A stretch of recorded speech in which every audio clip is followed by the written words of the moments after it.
Let's wait for a couple of minutes. Wait for a minute and we'll begin.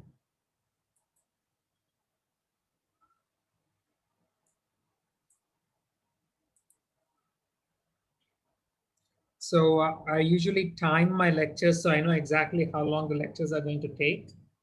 I've hit the portion of the course where I have no longer timed my lectures. So these lectures are likely to run over by arbitrary amounts of time. I'll try to stay on time, but if I go over, please be patient. You may leave when the class is over, but I'd appreciate it if you could stay. So let's start. So far, we've learned about various forms of neural networks, but much of what we learned is about how to train a complex network to model some input-output relationship.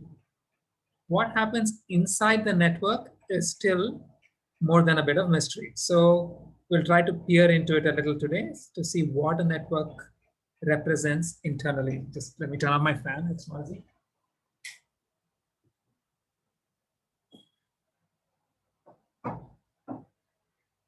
So here's what we've seen so far.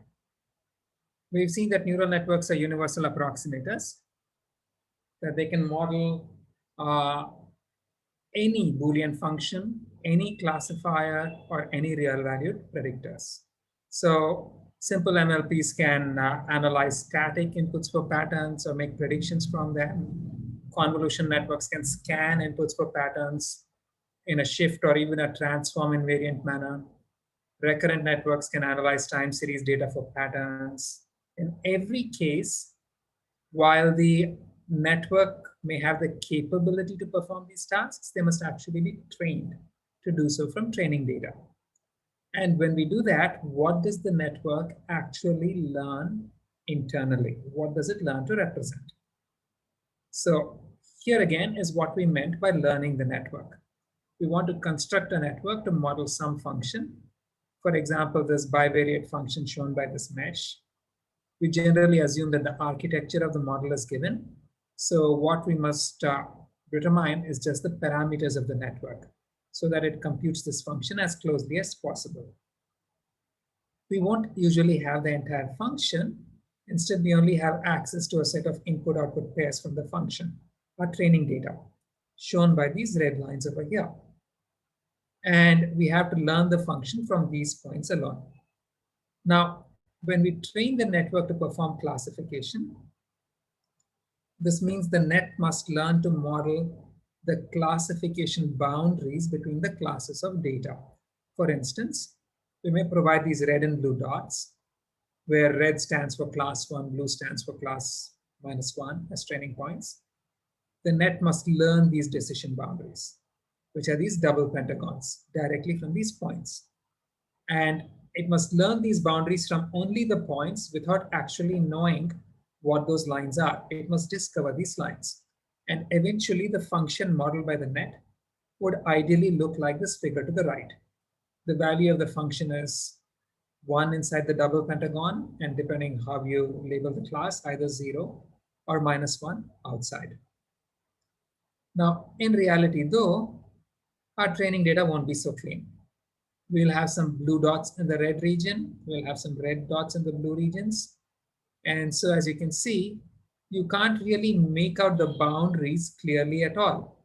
So there really isn't a definite boundary where you can say to one side of this boundary, all points must be red, and the other side, they must all be blue. The edges of this double pentagon here are not well defined.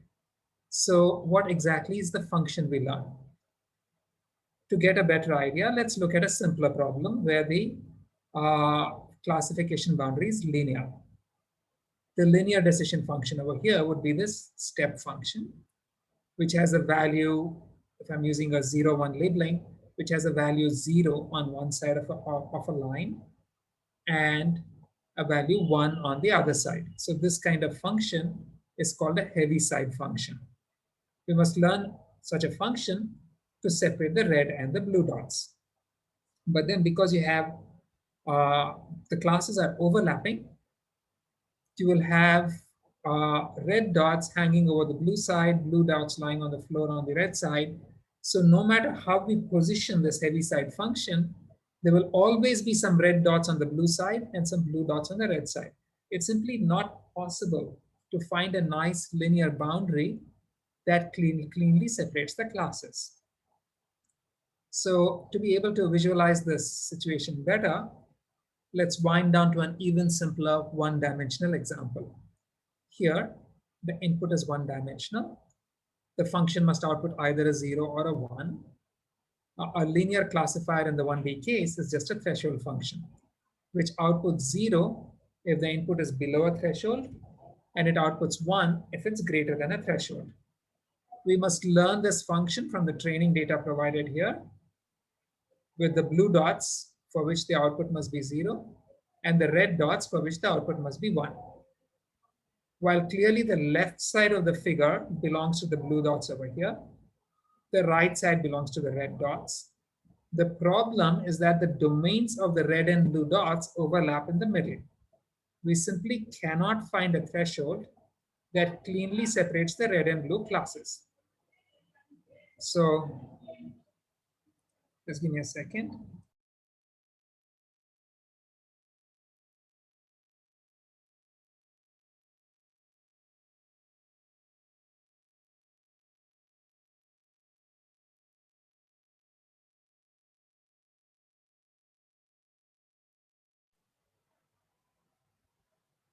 And so now the neural network is a universal approximator. We aren't really restricted to simple linear classifiers given some simple linear classifiers.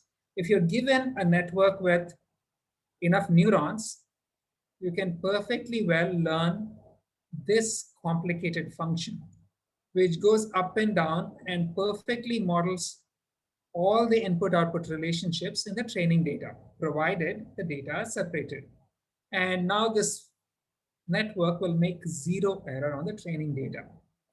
But how many of you think that this kind of function, learning this kind of a function, is a good thing to do? Does anybody think this is a good thing to learn? Anyone? No, right? I mean, one answer tells me everything. If you think this is a good function to learn, then you have to think again. So obviously, this kind of behavior is not desirable for many reasons. For example, what if we have 2 or more training instances that have exactly the same input X, but different outputs Y? In this case, what must the output of the network be? So say we have this location X where we had 100 training instances and 90 of them are red with a class 1 and 10 are blue with a class 0. So in this kind of situation, the X is the same for both. What must the network learn to output here? Should it be a 1 because red dominates? Or should the output be 0.9 to show the proportion of the inputs that took the value 1? Which of these two makes more sense? Anyone? Which do you think makes more sense? Average, 0.9, right? Because that gives you a lot more information about what is going on. Clearly, the 0.9 is more informative. The 0.9 is in fact an estimate of the a posteriori probability of class 1 given the input X. And this is potentially much more informative than just an output of 0 or 1. But then, if all 100 are not exactly the same value, but are jittered just a tiny bit, so not to have identical X values, but they're all off by say 10 raised to minus 17 or something equally small. In this case, would it be okay to have the jiggly function that goes up and down for each point? Or should you still be outputting something like 0.9? Which do you think makes more sense?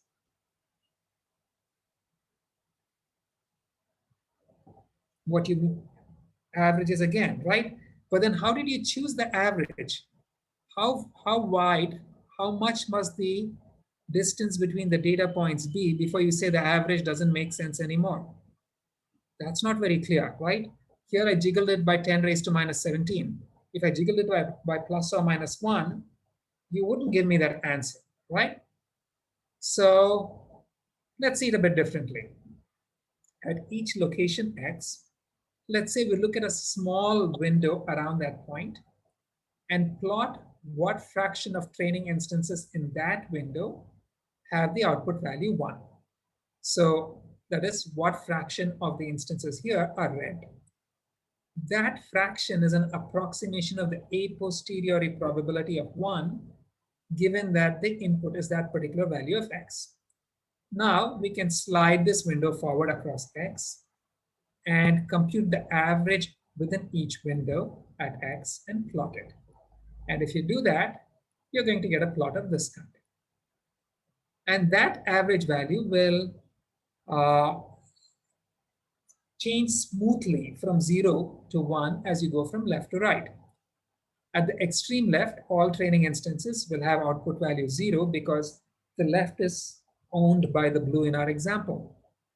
On the extreme right, all the average is going to be more or less 1 because the right is owned by red. And in between, it's going to go smoothly from 0 to 1. So you really want your model to capture this curve. And the one function that really captures this function well is the logistic function, given by this formula here. We are all very familiar with it. It is 1 over 1 plus e raised to minus w0 plus w1x. Now, as we know by now, for if w1 is positive, when x is a large negative number, this exponent goes to infinity. And so the probability of 1 becomes 0. And so the logistic takes the value 0 over here. When x is a large positive number, this exponent becomes 0. So p of y equals 1 becomes 1 over 1, which is 1. And so as you go to the far right, this curve becomes just 1. And in between, it smoothly swings from 0 to 1. Now, how fast it goes from 0 to 1 depends on this weight 1. And the exact location at which it begins going from 0 to 1 depends on this bias W0. So if W1 is large, this will increase rapidly. If it is small, it will increase slowly. And W0 positions the center. So by controlling W0 and W1, we can control how fast it goes from 0 to 1 and where it actually swings over from 0 to 1 and make it appropriate for our data and make it fit the behavior of our data as well as we want. Now, a one input sigmoid activation perceptron is actually just a logistic function. So it actually models the a posteriori probability of class 1 given the input. When we have multidimensional data that are not linearly separable, like here too, the logistic function is appropriate to model the a posteriori probability of the class given the input. Now, the logistic function is going to operate on an affine combination of this multidimensional input. So this is a perceptron with a sigmoid activation also. The function itself will look like this figure to the left. It will be like a sheet of paper which sort of goes from 0 to 1. I don't know if you can see my screen, but it's going to be a sheet of, the function is going to have a shape of this kind. And when you learn the model, all you're doing is sort of trying to find the rotation of this curve and the stretch of this curve to make it fit the data best. I don't know if you could see my paper, but hopefully what I said made it make sense. So this, okay, let me try to, can you see my, this is, yes. I'll have to change my background, but let me try. So can you see the paper now? Yes? Anyone?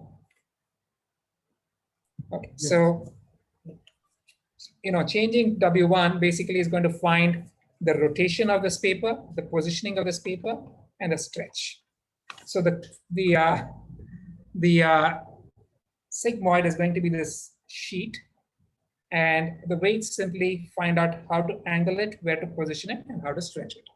And by appropriately adjusting them, you can make it fit the data. Now, this function only gives the a posteriori probability for class 1. If we have to take a final decision, we must apply some criterion to it. Like say, if the a posteriori probability is greater than 0.5, I'll call it class 1, otherwise I'll call it class 0. So if we identify the locus of all the points where the a posteriori probability is exactly say 0.5, that will be a hyperplane. In this two-dimensional case, it will be a line. And all inputs on one side will be labeled 1. Everything on the other side will be labeled 0. So even though the function itself is this nonlinear curve, the decision boundary is always going to be linear, which is why this is a linear classifier, because the decision boundaries are always linear hyperplanes. Now, we want to make the model fit the data. To train the model, we are given many training instances of XY pairs, inputs and their classes. So these dots. And from these, we must learn the model parameters, the weights W0 and W1 over here. That gives us the curve that best models the a posteriori probability of class 1. To do this, we first make some minor modifications. Instead of using 0, 1 as my label, I'm going to use a +1 and -1 as labels. This is just for mathematical convenience. It doesn't change the problem itself. Now, the logistic function still computes the probability of class 1 given x, which is given by 1 over 1 plus e raised to minus of W0 plus W1x. So if this is my logistic function, then what is the probability of class -1? So for class 1, I had, I don't know if I can write, so P of 1 again. My machine has frozen. 1 given x was 1 over 1 plus e raised to minus w x. I'm not writing two terms over here just for convenience. So P of -1 given x is going to be 1 minus P of 1 given x, which is going to be 1 plus e raised to minus wx minus 1 over 1 plus e raised to minus wx. My pen has totally stopped writing and my screen has gone blank. Can you guys hear me? Or has my machine died? We can hear you. Yeah. Okay. So this was my machine is Microsoft doesn't want to behave anymore. Okay, so let me kill this. Anyway, so if you work it out, you're going to find that the P of a posteriori probability of -1 is simply going to be 1 over 1 plus e raised to plus W0 plus W1x. So again, observe that the red curve, the probability of 1 is 1 over 1 plus e raised to minus W0 minus W1x. So if you subtract this from 1, that gives you the probability of -1, which will simply give you 1 plus e raised to plus W0 plus W1x. So this exponent term is negative when you're considering class 1. It's positive when you're considering class -1. So I can write them together in one combined formula without an if clause, saying the probability of y given x is 1 over 1 plus e raised to minus of y times this affine term. And you can see that when y is +1, that gives you this formula to the left. The sign becomes negative. When y is -1, the negative signs will cancel out. You end up with this formula to the right. So now we have this to train the model. You're given some training data consisting of many independent XY pairs, where x's are vectors and y's are binary 1 minus 1 class values. The total probability of your training data is the joint probability of all of your training instances. And because they're independent, it's the product over all of the training instances of the probability of the individual training instance itself. xy. And using Bayes' rule, I can write the joint probability of xi and yi as p of xi times p of yi given xi. And according to our model, p of yi given xi is a logistic. So the total probability of a training instance is p of xi times the logistic function computed at xi yi, right here. And the total probability of your training data is this term multiplied the product of this term over your entire training set. So has this made sense so far? I was going to use my pen, but my pen isn't working. So has this made sense so far? Yeah, that makes sense. Okay. Any more, guys? That was just one voice. Yeah, I'll have memes about it if I stop at one voice. I need 3. Thank you. So, all right. So here is the equation again. This is the probability of the training data that we just saw. I can split it up into 2 parts. This is the product of the probabilities of the x's themselves times the product of the conditional probability of y given x, which is given by the logistic. If I take the logarithm of the probability of the training data, that's going to be the sum over all training instances of the log of the probability of x plus the sum over all training instances of the log of the logistic term itself. Now, so this again is the formula. Now, the logistic function is a statistical model. This entire thing is basically just giving you the log of the joint probability of all of your training data. And it's being modeled by the statistical model, which has these parameters W0 and W1.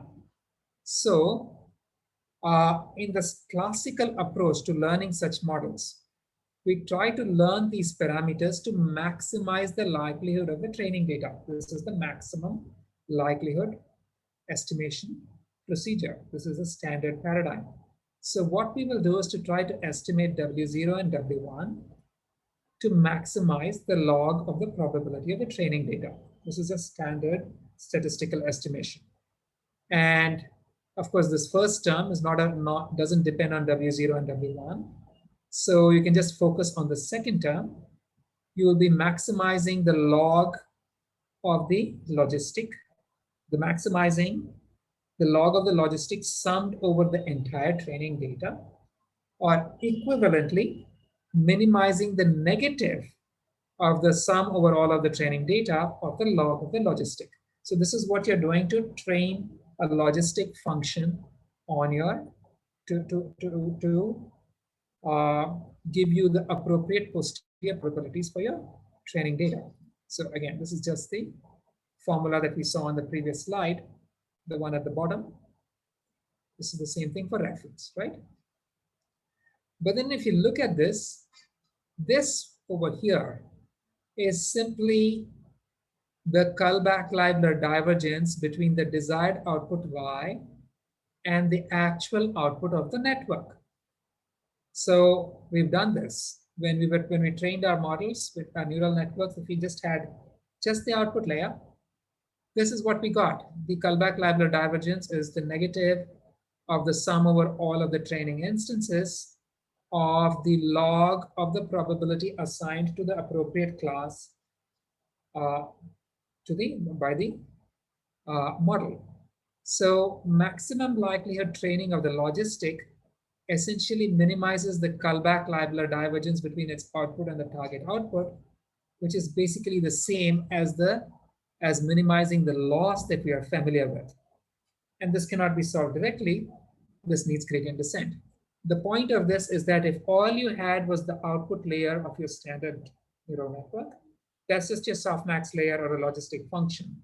And when you use cross entropy loss or KL divergence to train it, what you are really doing is performing maximum likelihood estimation of a statistical model for your training data. And the specific statistical model that you have is your logistic function. But that's only when you have just a linear classifier, which would just be just the output layer of your network. But what about a problem like this? where the classification boundaries are not simple hyperplanes, but much more complex. So for this, first let's consider the separable case, where the red and blue dots are clearly separable, like in this figure. So now the net must learn this double pentagon classification boundary, which would give you the overall function it's learning as this figure to the right. Now, assume that we start off with a perfectly composed network for the problem. So we have one subnet for the lower pentagon, one subnet for the upper pentagon, and then an output neuron, which combines the two. Except that we don't know the parameters. We don't have the weights. We just constructed the architecture. We are learning the parameters of the network.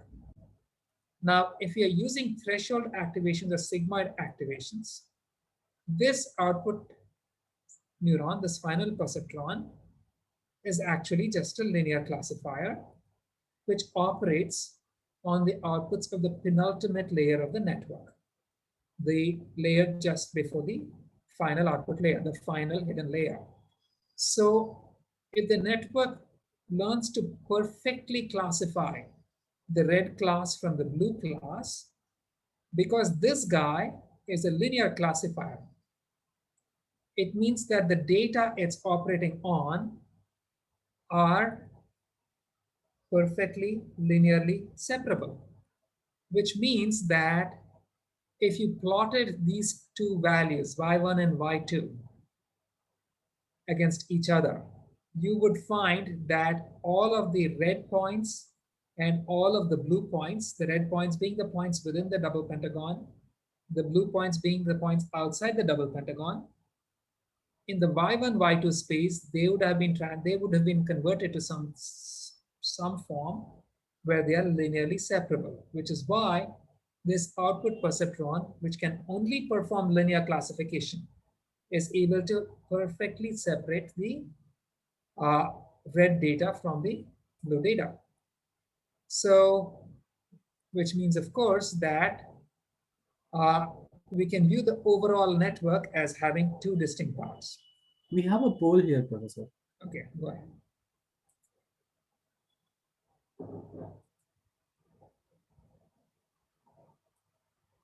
Is it visible?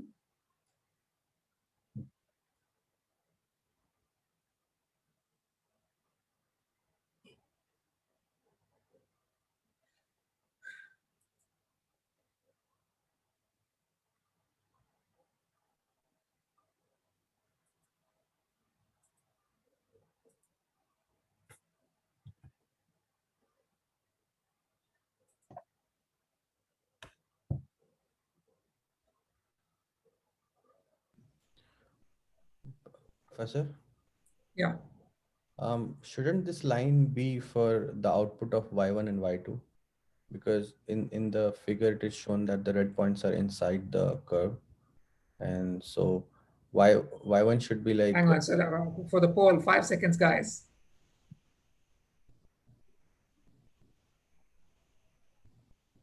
Yeah. I'm ending the poll. Okay. So both of these are true.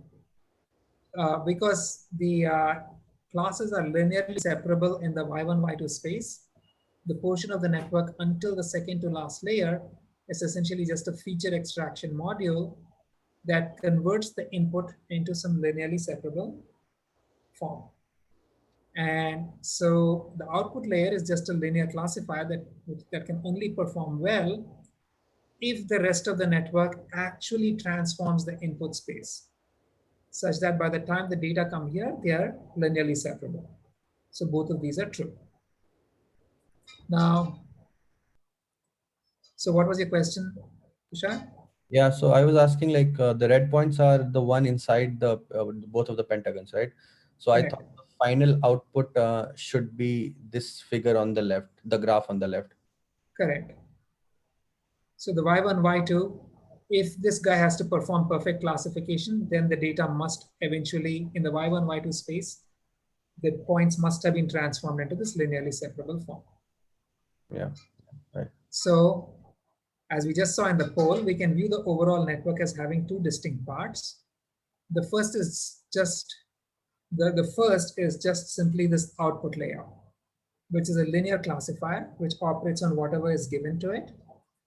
And the rest of the network from the input until the penultimate layer is just a complex transformation that transforms the data with its complicated boundaries in such a manner that the classes now become linearly separable. Alternately, you can view this lower portion of the network as a feature extraction module that derives linearly separable features from the input such that the final classifier can operate on them. And in fact, once you view things this way, you can attach any linear classifier to the output of this block. It doesn't specifically have to be a perceptron. For binary classification, for example, once you train the network, you know that this lower portion of the network is making the classes linearly separable. Then you could throw this guy away and then maybe train a margin-based classifier like an SVM on top of the features, and that may even work better. Now, this is true not just for the ideal network, but for any sufficient architecture for the network. So over here, even if I add these extra connections of this kind, so this has more parameters than just the ideal network, this is a sufficient network. This network can learn or can learn to classify these data perfectly. So if the network architecture is such that it is capable of perfectly classifying the data, then it means that when it's properly learned, the portion of the network until the penultimate layer is a feature extractor that makes the classes linearly separable so that the final linear classifier can classify it perfectly. But if the network architecture is insufficient such that it's not possible for the net to classify the data perfectly, and we just saw what this means in lecture 2, for example. For instance, here, if your network only had 9 neurons in this first layer, then it couldn't get these 2 pentagons perfectly. In this case, the lower feature extraction block will still try to transform the input into linearly separable features, although it will fail to successfully separate them. And even here, if you use something else besides a perceptron, like an SVM, it may, with Slack, it may do a better job of classifying the output of this block. So mathematically, for a network with a sigmoid or softmax output layers, the network output is a logistic function computed over the space of these features y, where y is the output of the rest of the network. So y is f of x, where f of x is this portion of the network shown in gray. It's a nonlinear function that transforms the input space into the feature space y, such that classes are maximally linearly separable in y, and the final logistic function operates on these separated features. But then, when the data are not separable and the boundaries are not linear, this is a more typical setting for networks, right? Then what happens? In this case, the feature extraction layer is going to try to transform, it's still going to try to transform the data in such a manner that the posterior probability of the classes can now be modeled by a logistic. Because if I have a logistic function out here, this is still going to try to model the a posteriori probabilities of the classes. But now you have some more flexibility. Earlier, when the data that came in, when you just had this single neuron, you were learning the weights of these connections such that the a posteriori probability computed by this guy best fit the data. But then if you have the entire network and learn it, then what will happen is that you're not only going to learn these weights, but also learn the rest of the parameters of the network such that the a posteriori probability computed by this output neuron best fits the data. So to visualize, the feature extraction layer is when the classes are inseparable, it's going to try to transform the data so that the a posteriori probability may now be modeled by a logistic. And the output logistic still computes the posterior probability of the class given not x over here, but f of x over here. I should fix this equation. Yeah. And so we have a poll here. after the slide, right? Yeah. And so the output of the network is still P of y given x. For multi-class networks, it will be a vector of the a posteriori probabilities for the classes. And if you train this network to minimize the Kullback-Leibler divergence, all of the explanation so far assume that you are performing maximum likelihood estimation, which is identical to minimizing the Kullback-Leibler divergence. So if you train the network to minimize the KL divergence, then the parameters of both the final logistic and the network are learned to maximize P of y given x. So when you train a network to minimize KL divergence, you're actually performing maximum likelihood training of the network. And the network itself is just a statistical estimator of this posterior probability. Go ahead, Sai. There's a poll here, guys. Yeah.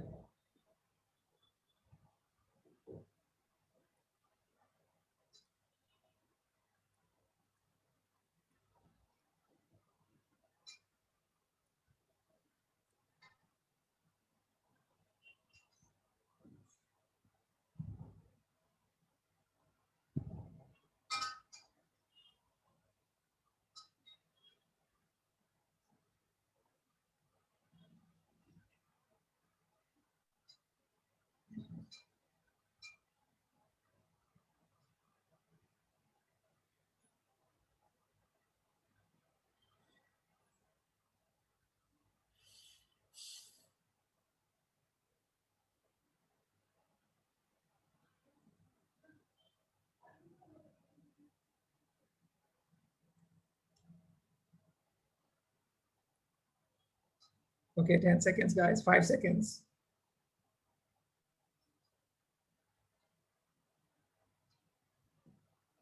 All right, let me stop this, share the results. And the first, second, and last ones are right. The third one is wrong. Training the network by minimizing KL divergence gives you a maximum likelihood estimate regardless of whether the classes are separable or not. The rest of them all true. So, yeah, we have the story so far. A classification MLP actually comprises two components: a feature extraction network that converts the inputs into maximally linearly separable features, and a final linear classifier that operates on these features. If you use a softmax final layer, then the network actually computes the a posteriori probability of classes, regardless of how you train it. And when you train the network to minimize KL divergence, you're basically performing maximum likelihood training of the network.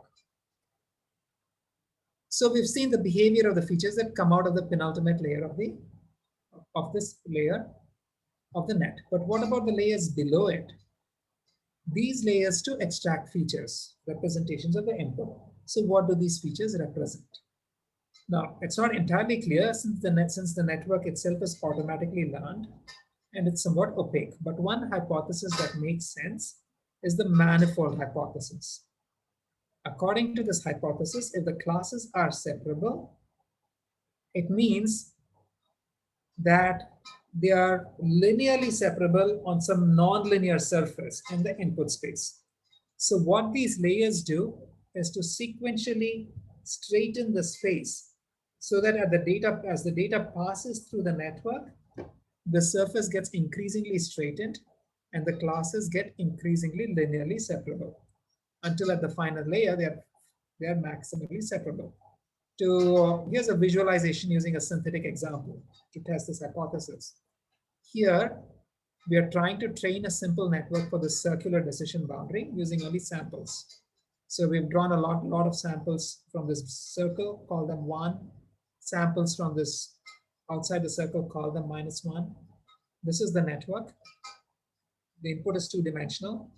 First, you apply an affine transform, and that affine transform converts it to a three-dimensional input. So when you convert a two-dimensional transform into apply a two-dimension to three-dimensional affine transform to a 2D input, it's going to take this 2D surface and make it a small plane in 3D space. Then we have tan H3 neurons with tan H activations. These tan H activations are going to non-linearly transform the input. So they're going to non-linearly transform the surface, and they will do something weird with it. Then finally, the outputs of these tan H are combined using, again, an affine transform to produce a single scalar. And this affine transform is simply going to project this surface, which is output by the tan H, onto a line. And then this final activation is simply going to find a boundary on this line to separate the red and blue classes. When you initialize the model, here's what happens. The model, this in the input is placed onto this plane. Tan H warps it to this guy. The projection onto a line just projects it like so. So you get some red on the left hand, some red on the right hand, a lot of blue in between. And so when this guy applies a threshold to it, it ends up plotting putting some random decision boundary in the middle over here. If you transport it back to the input space, this is the decision boundary which it has, which is utterly nonsense. But then let's see what happens as we train the data. This one is showing you the loss as you train the data. And you can see what happens over here. As you train the data, this one, as the iterations proceed, what happens is that the first affine transform learns to position the plane in such a manner such that when the tan H warps the surface, the blue sticks out. The second affine transform learns a projection such that now the blue is all on one side and the red is all on the other side, so that when you apply a threshold over here, the overall loss on the input data is almost zero. And if you actually map that decision boundary back to the input space, you see it's almost getting a circle. Right? So you can see how as the data goes through the layers, it becomes increasingly linearly separable. There's a second example over here. This is for CIFAR. This was on 10 classes using 11-layer network. At initialization, we projected the outputs of the layers onto dimensions for visualization. At initialization, here is how all the layers look. Now, as I train it, you can see what happens. As the training progresses, eventually when the model is fully trained, as the data goes through the network, observe that the classes become increasingly linearly separable. Until right over here, they are already linearly separable. And you can just draw lines and separate the classes. Or here, this is in 2 dimensions here. We projected it onto 3 dimensions, and you can see the same thing happening over here. As the data goes through the layers, they become more and more increasingly linearly separable until even 3 layers before the output, they are now pretty much linearly separable. And you can see that just before the output layer, you can simply draw simple planes which slice off the individual classes, which is why on CIFAR you get such nice classification performance. But then this sort of validates the hypothesis that as the data goes through the network, it becomes increasingly linearly separable, and the various layers in the network basically unfold the input surface such that and warp it such that the classes become increasingly linearly separable. So all that is very nice, but then again, you have to be very careful. There's a very nice book called Illusions by a guy called Richard Bach, who writes a lot of philosophy. And then in the end, it's a beautiful story. It's very convincing, but then the last line in the book says everything in this book may be wrong. And so even in a problem like this, a sufficiently detailed architecture can separate nearly any arrangement of points. So the correctness of all the intuitions I suggested are subject to various parameters like regularization, detail of the network, training paradigm, convergence, etc. But yes, Clay, that's correct. The neural network before the output layer is essentially just a giant kernel function. It's a learned kernel function. Yeah. So that's the beauty of it. When you're training a standard kernel machine, you have to specify the kernel. Here it learns it.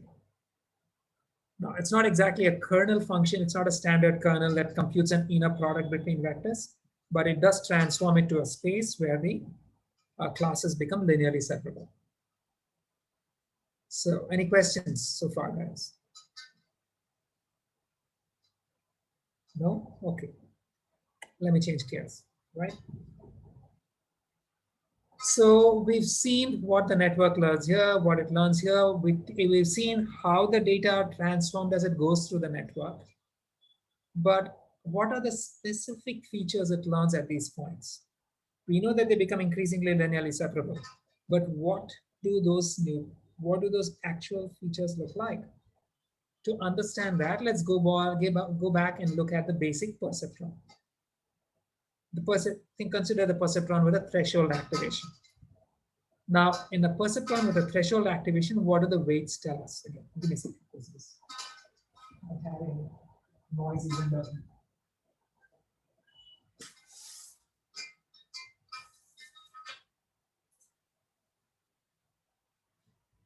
Okay. So, in a perceptron with a threshold activation, what do these weights tell us? The perceptron, we've seen this in the early in the course. The perceptron computes an inner product between the weights and the inputs. If this inner product exceeds a threshold, it fires. So the output y is 1 if the inner product between x and y is greater than the threshold, and 0 otherwise. But then the weights actually represent a template. Again, we discussed this early in the class. The inner product between two vectors is basically proportional to the cosine of the angle between the two vectors. So for any given length of these vectors, if the inner product exceeds a threshold, it means the cosine of the angle exceeds some value. Or alternately speaking, the angle between the two vectors is less than some threshold. The specific threshold is the inverse cos of t over the magnitude of w and x. So, and it turns out that when you get to high dimensional spaces, pretty much all vectors are the same length to within very small variations. So this is more or less a fixed size threshold with very small variation based on the input. And so what you're saying is that the weight represents a standard pattern. And if the input x lies within some angle of the weight, this neuron will fire. Otherwise, it will not fire. And a different way of looking at it is this. The neuron is going to fire. The inner product between the weights and the input is basically the correlation between the two. So the neuron will fire if the correlation between the weight pattern and the input exceeds a threshold. So for example, if I'm working on this grid and I want to detect if the input is a 2, the obvious thing for me to do is to set my weights themselves into the number 2. Then when I give it an input, I'm just computing the correlation between the inner product between this input and the weights. And if that correlation is small, the perceptron won't fire. If the correlation is high, the perceptron will fire. So this means that when you train a network, these lowest layer neurons basically fire when they detect specific patterns. They learn to detect specific features that are relevant to the task. For example, if my task is to look at these little LED grids and to say if the pattern inside the LED grid is a valid digit or not, then you'd expect these low-level neurons to maybe learn patterns like these horizontal and vertical bars and to fire if those patterns are present. And if the specific combination of patterns that represents the number 1 is present, Then one of these neurons may perhaps learn to detect the number 1. The next one will perhaps learn to detect the number 2, and so on. And you get the entire classification logic. But then focus on just these guys, right? These neurons are learning to fire when they detect specific patterns in the input. So now, suppose I do something. I just consider that's the first level neurons. And if this neuron fires, I try to reconstruct the input from the firing of these neurons. So this neuron fires whenever it sees a horizontal bar on top. So whenever this neuron fires, I will go and draw a horizontal bar on top. Whenever this neuron fires, I'll go and draw a vertical bar. If this neuron bar fires, I'm going to draw a vertical bar at the bottom. If I do this, then just by recomposing the patterns that each of these neurons detects, can I or can I not expect to come back with some sort of a reconstruction of the input itself? How many of you think I should be able to reconstruct the input by simply piecing together the patterns detected by these neurons? Anybody want to answer? Can I? Do you think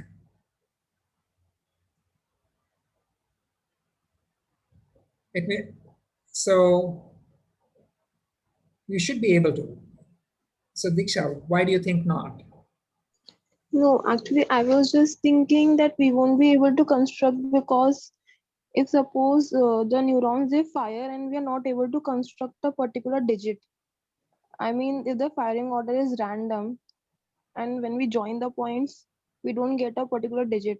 Is it confirmed that we'll always get a digit when we? It doesn't need to, right? All we are saying is that each of these neurons is detecting a pattern, right? Okay. So I'm just putting those patterns back together. That's it. So you're right in part in that the set of patterns detected by these neurons may not be sufficiently exhaustive to construct the input completely, but it's going to construct a facsimile of it. You're putting together the specific patterns that these neurons detected, right? In this particular case, if I've trained a neural network to only detect if the input is a digit or not, then you'd expect that these neurons have learned features that are relevant to the task of finding out if the input is a digit or not. If I put those patterns back together, you're going to only reconstruct those portions of the image that clearly distinguish between digits and non-digits, and the rest may be lost. Nevertheless, you can expect that some reconstruction of the input will happen. Now, what do I mean by putting the pattern back together? So if this neuron is looking for this pattern, then it means that the output weights of this neuron should be the same as that pattern itself, which means that the output weight must be the same as the input weight. So in this network, the output weight matrix should be the same as the input weight matrix. That's how you put the whole pattern back together. And if you do that, you can sort of hope that this network partially reconstructs the input. So in this problem, the network is optimized to recognize digits. It will only retain distinctly digit-like or obviously not digit-like features. The rest are irrelevant and will be lost. But in general, it will reconstruct some of it. So can I try to force the network to reconstruct the input fully? In this case, what I will do is I will train the, So in this case, I will train the network to predict the input itself. This is what is called an autoencoder. There's an encoder which learns to detect all the most significant patterns in the signal. The decoder recomposes all of these patterns from the input to reconstruct the input. So let's see how such a thing would behave. Let's start off with the simplest autoencoder. The simplest autoencoder has just one input, and it won't have a non-linearity. The hidden input is a linear activation. And so I'm getting some input. It's trying to find out, what it's going to detect the specific pattern represented by this weight. It's going to reconstruct the output using that weight itself, and x hat is the reconstructed output. I will try to learn these weights to minimize the error between x hat and x. Is this figure looking familiar to anybody? What does this look like? Anyone? This is just PCA, right? This is just principal component analysis. So if this is linear, the output of the first neuron is W transpose, Wx. I'm multiplying that by W transpose. So if I take an L2 divergence between the output and the input, is the L2 divergence between X minus W transpose Wx. Basically, it is, you're trying to find the W, the direction, such that when you project X onto it, the projection represents, it captures the maximum amount of the signal in X. This training will simply capture just the principal component of the data. So is this making sense, guys? This is just your standard first principal component. So here, like, what are the two steps doing here? So Which like, one? so first we are compressing it by W, right? And then we are Yeah. trying to get it back. Yeah. So I'm not sure, like, how is it PCA? In PCA, we compress the signal, right? We take the top eigenvectors, and then project the So how do you compute the, how do you perform PCA? so we calculate the top eigenvalues of the we Yes, can but so what is the loss you're minimizing? yeah, divergence between the predicted output and the actual output.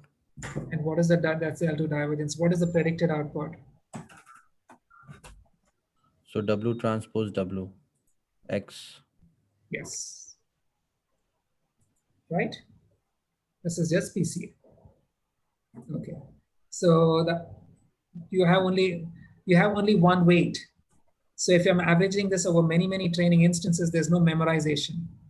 This is an average. That's what that's in, right?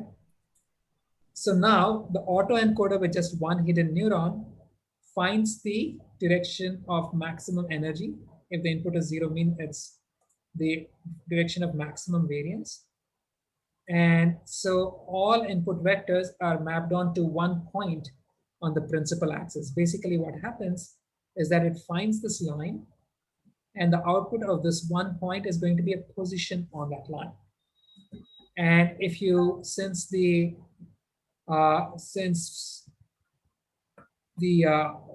value z, which comes out from the encoder portion of the network, is just a scalar, the output w, this is just a single line. So as I vary w, you're only going to draw the reconstruction is only going to be different points on this line, because regardless of the value of z, the output is going to be some scaled version of this w, which is just a line. So simply varying this hidden representation w will result in an output that lies along the major axis. That is, and this major axis has been estimated to minimize the total square error. So this is just PC. Now, I don't even need to say that these two guys are the same weights. That's the beauty of it. Since you're minimizing the error between x hat and x, eventually this u is going to end up representing the principal direction. And regardless of how you learn it, this is going to perform principal component analysis, which projects the data onto this principal direction. Professor, now, if I hold here. Was it okay? No, wait. After this slide, hang on, sir. Yeah. Sure. Right. So, suppose I have more than one hidden neuron over here, and still assuming linear activations, right? Then these guys are going, this first hidden layer is going to perform Wx. The reconstruction is W transpose Wx. The total error is going to be the average of this guy over the entire training data, which I will minimize. And so when I do that, what am I going to find? I will find that the output decoder basically encodes the principal subspace of the data. And what the encoder is doing is simply finding the point on this principal subspace for the data instance.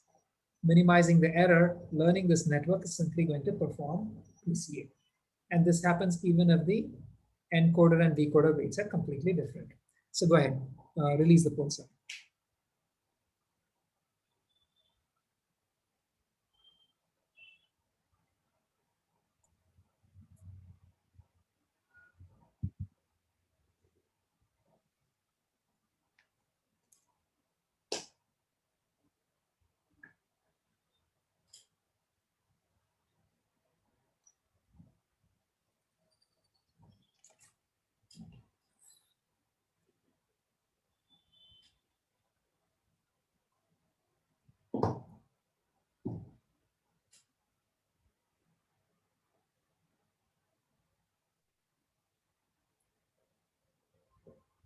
Fifteen seconds, guys.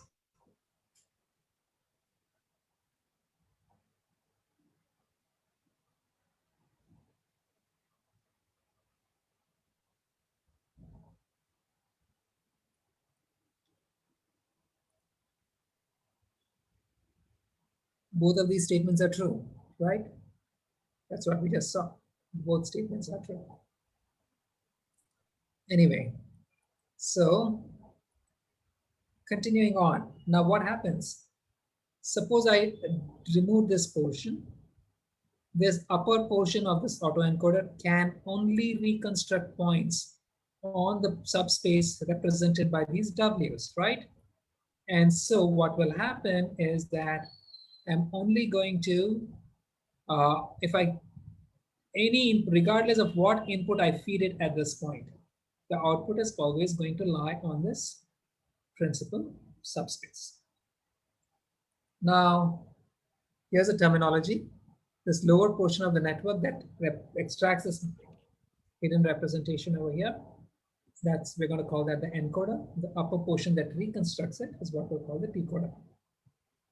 Now, when the hidden layer has a linear activation, then what happens? Remember our TAN-H example? What did the TAN-H do? The TAN-H took our planar data, which was the affine feature, and folded it, correct? So when you fold it, you're sort of non-linearly transforming the input space. When you non-linearly transform the input space, now the distribution of points on the output manifold is no longer following the same as the distribution of the data of a linear projection of the input data on that space. I can do one step more.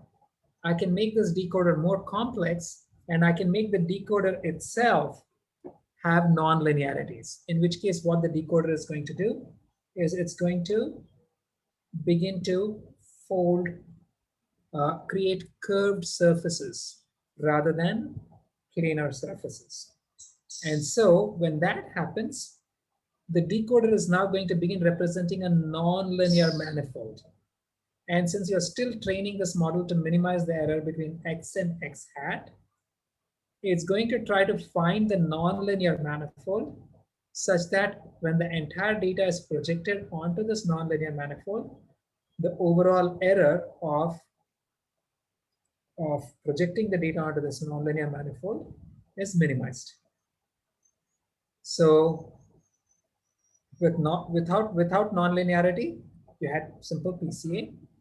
With non-linearity, what this autoencoder does is some sort of non-linear principal component analysis. It's going to find, the decoder is going to find a non-linear manifold on which to reconstruct the data. And the encoder is going to try to find the position on this manifold. And they're going to work together such that when you reconstruct every training data point as some point on the surface, the error is minimized. And the deeper you make these encoders and decoders, the more complicated these nonlinear surfaces on which it can reconstruct the data. So to give you an example, here we have two-dimensional examples, data, and the data are on a spiral. We have this little network with 5 residual blocks, each with 64 hidden units. It's a large network. And there's this, that's the encoder. The decoder is a mirror structure, but in between, the final output is just a scalar. when I train this network, and then I see where all of the training data end up at the output, observe what happens. The training data all now lie cleanly on this helix. Ignore this bar over here for the moment and this blue line, right? So what happens is that when I train a data of this kind, this decoder has sort of learned to push all of this training data onto this helix. But it's not so simple. If you observe carefully, if I threw away the encoder and now I just began varying Z over here, this hidden value, just the architectures, right? So if I just begin modifying the Z, just this hidden value, what happens? On the training data, every training instance will produce some Z value. It's a scalar, right? So if I sort all of the Z values by value, and then I feed all of those Z values to the network, if it had really learned this manifold perfectly, you would have found that the lowest Z was here. And as you increase Z, it sort of went around this helix and got to the end. And if you push the Z beyond what was seen in the training data, ideally you'd have expected to see it continue to compose a helix. That's not what actually happens. What actually happens is that the Z's, as you increase the Z, it goes here. And at this point, it suddenly jumps across to this arm of the helix, folds back, and behaves like so. And then when I take the Z, extend the Z values outside the training data, it continues the helix for only a short time and then just takes off in some arbitrary direction. So while it has learned the structure within the data, it doesn't quite generalize the structure even just outside the range of the data, like here. And sometimes even within the data itself, if there's a largish gap, then in that gap region, it can learn to do bizarre things like jump from one arm of the helix to the other. Nevertheless, overall, it's sort of learn the structure of the data. Here's another example. Here we gave it some data which is arranged according to a sinusoid. And here's the structure that it learned. It actually learned the sinusoid.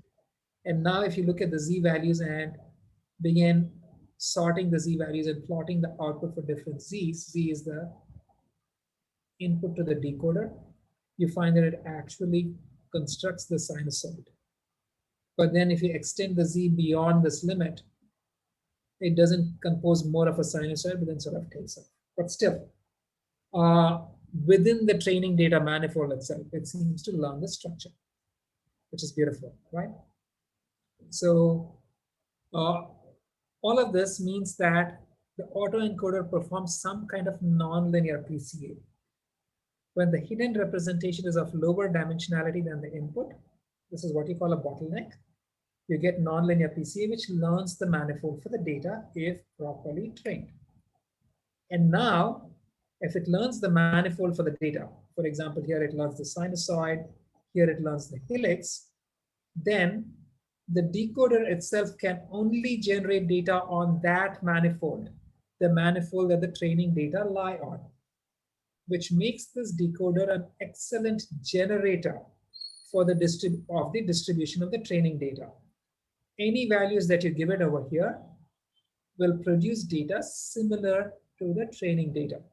So it's sort of, if I take this decoder and give it different inputs over here, you can be guaranteed that so long as the inputs are within the training data range, it's going to continue to produce outputs only on the sinusoid and not somewhere else in the figure. So it captures the structure and can be used for generation. So in other words, this decoder is going to represent a source-specific generative dictionary.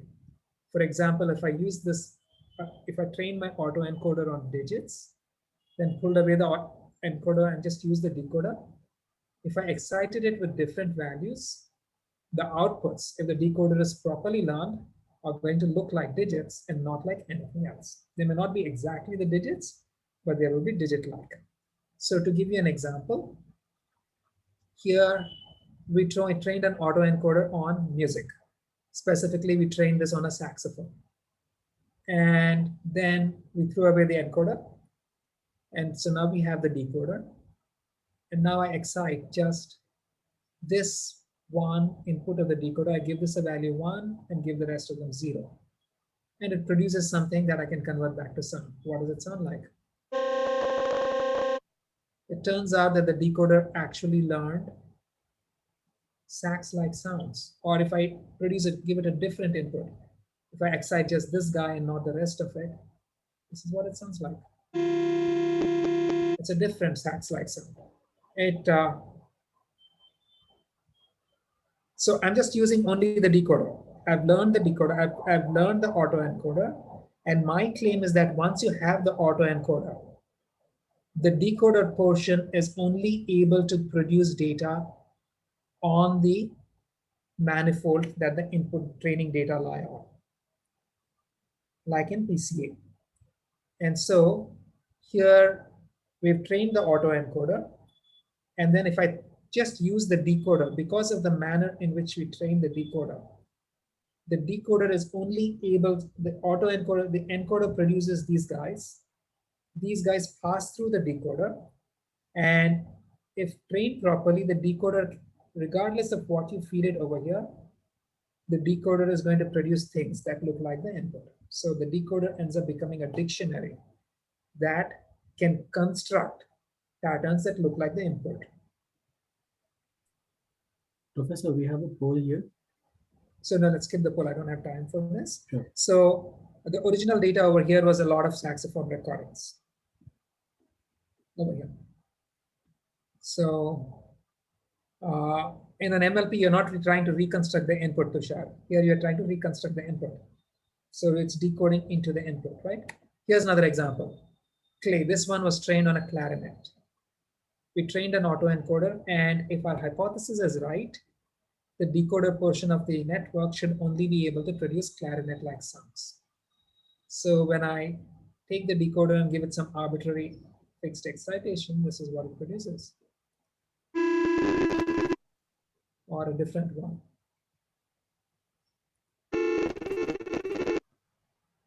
Yeah. So it's an autoencoder, right? The autoencoder is just going to be, you're trying to minimize the error between the input and the reconstructed output. In this case, the excitation, I just arbitrarily gave it a 1 over here and zeros over here.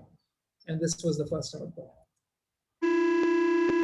And I gave it some other, I don't remember exactly what the random pattern was, but regardless of the pattern you feed this decoder, it keeps producing clarinet-like sounds. So long as the pattern I feed it is within the distribution of the input, distribution of these hidden representation values I got from the input. Did that answer your question, Gladys? Yeah. So we are trying to learn an identity function, but you have a bottleneck, right? It won't be an identity function if the hidden layer becomes wide. If your hidden layers are all wider than the input, you can end up learning an identity function. But even there, more often than not, you will not. So to see how this kind of works, I'm going to give you a very cute little example. I spent a lot of my research life working on signal separation. So this was an obvious little example to try it on. We are given a mixed sound from multiple sources, like a music recording, and you have to separate out the individual instruments. Now, the standard approach over here is what is called a dictionary-based approach. In a dictionary-based approach, you learn a dictionary of building blocks for each sound source.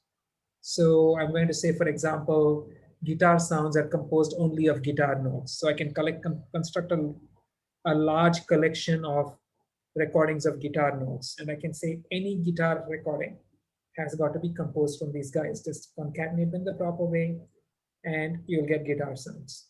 Now, instead of explicitly collecting all of these guitar notes, I can train some model which takes a lot of training data, all guitar, and eventually learns to produce all of the basic guitar notes, so that anytime I want to compose guitar sounds, I can just generate them using this model. I could do a similar thing with, say, a different instrument like drums. I can get this dictionary of typical drum sounds and say anytime I get some drum sounds, drum recording, it's just composed of this entries from this dictionary, and the dictionary could be learned using some machine learning model from recordings. And now, when I get a mixed recording of, say, guitar and drums, then I'm going to ask myself, what combination of entries from my guitar dictionary, and entries from my drum dictionary must I combine to produce a sound that is very similar to the signal that I'm trying to record? Once I find out which units to use from these guys to reconstruct this thing with minimal error, then I know exactly which units were used here. So I can just reconstruct just this portion of it alone using that portion of the composition. And so also reconstruct this portion alone using that portion of the composition and get the separated guitar and drum sounds. Now, if that's not very clear, I can try to show you how I do this with the neural network, right? In the neural network, I would train an autoencoder for the guitar, and I train an autoencoder for the drums. If I train the network properly, then the decoder of this network can only produce guitar-like sounds. The decoder of this dictionary, of this autoencoder, is a dictionary that can only produce drum-like sounds. It doesn't matter how you excite it, it's going to produce a drum sound. It doesn't matter how you excite this guy, it's going to produce a guitar sound, right? So once I've learned these guys, I can just use the decoders for both of these sources. And now I can say that my mixed signal is some additive combination of guitar and drums. So I will say, how do I compose the specific guitar sound and the specific drum sound that combined to give me my mixed recording? Now, to compose the specific guitar sound, I have to feed it the specific excitation. To compose the specific drum sound, here too, I have to feed it the specific excitation. And so my question is going to be, how do I excite this guy and this guy such that the outputs of these two networks, when added, will give me my mixed sound? I can learn these guys using backpropagation. Remember, I can use backpropagation not just to update the network parameters. I can then use I can just learn these excitations. I can use backpropagation to even learn the inputs to the network for a specific output, correct? And so I can backpropagate and learn these excitations. And then once I've learned it, the output of this guy is going to be my guitar, the output of this guy is going to be my drum. And their sum, of course, is going to be my mixed signal. So let's see how this works. Here it's not guitar and drums, it's two wind instruments. So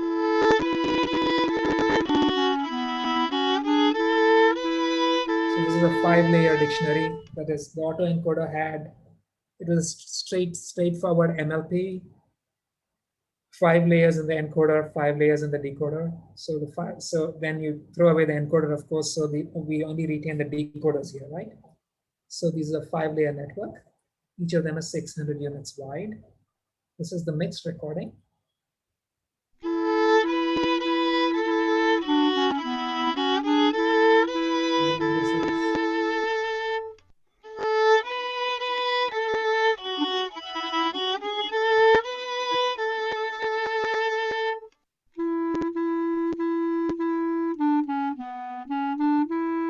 Does a pretty good job of separating them, right?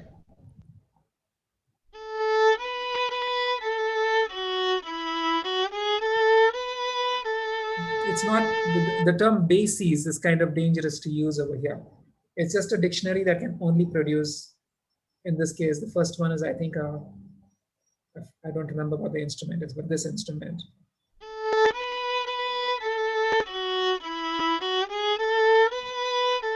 So yeah, but that's a general idea. But anyway, you get the idea over here. The point being that what the autoencoder learned is a constructive model that can only construct data that have the same distribution as your input, if properly learned. And then we can use that for different purposes, like signal separation over here. So amazing, bang on time, right?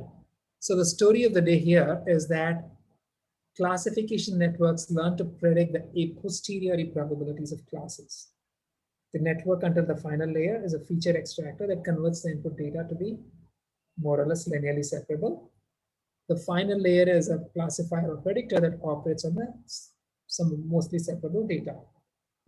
But then you can also use neural networks to perform linear or nonlinear PCA. These are autoencoders, which can be used to compose constructive dictionaries for data, which in turn can be used to model data distributions, which will be the topic of our lecture next week. So yeah, so when you're doing backprop, you're not going to be updating the dictionary. The dictionary is learned. The only thing that you're doing over here is learning the excitation, estimating the excitation. So you can release that last poll. Yeah.